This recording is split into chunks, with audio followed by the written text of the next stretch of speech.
Assalomu alaykum, aziz muxlis. Tezkor AQSh bilan muzokaralar kunida Rossiya Sumy markaziga juda kuchli zarba berdi. Hujum oqibatida 100 dan ortiq kishi yaralangan. Rossiyalik harbiylar Sumy shahri bo'ylab raketa zarbasi yo'lladi. Ushbu oblast markazi Kursk oblasti bilan chegaradan 30 kilometr masofada joylashgan.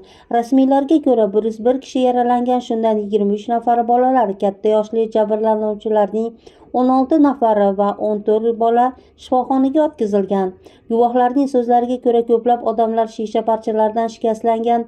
Zarba shaharning maktab, bir necha bolalar bog'chasi va yuqumli kasalliklar shifoxonasi joylashgan turar joylar hududida berilgan.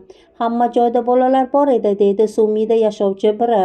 Sumy oblasti harbiy ma'muriyati rahbari Vladimir Artyuxning ma'lumotlariga ko'ra, Rossiya hujumi oqibatida turar joy binolari va obyektlariga zarar yetgan. Artyuxning yozishicha, Rossiya Sumyga raketa hujumi uyushtirgan, natijada maktabda ham zarar yetgan. Qutqaruvchilarning 40 nafari bola va yoshi katta bo'lgan 16 kishi evakuatsiya qilingan. Ukraina favqulodda vaziyatlar davlat xizmati maktab binosi qisman vayron bo'lganini ma'lum qilgan. Mahalliy jurnalistlar ta'kidlashicha, zarbalar berilgan vaqtda Sumyda havo trevogasi e'lon qilinmagan. Zarba Ar-Riyoddagi tinchlik o'rnatish bo'yicha muzokaralar yangi bosqichi bo'lib o'tayotgan kunda yo'llandi. Rossiya Mudofaa vazirligi hujumga izoh bermadi.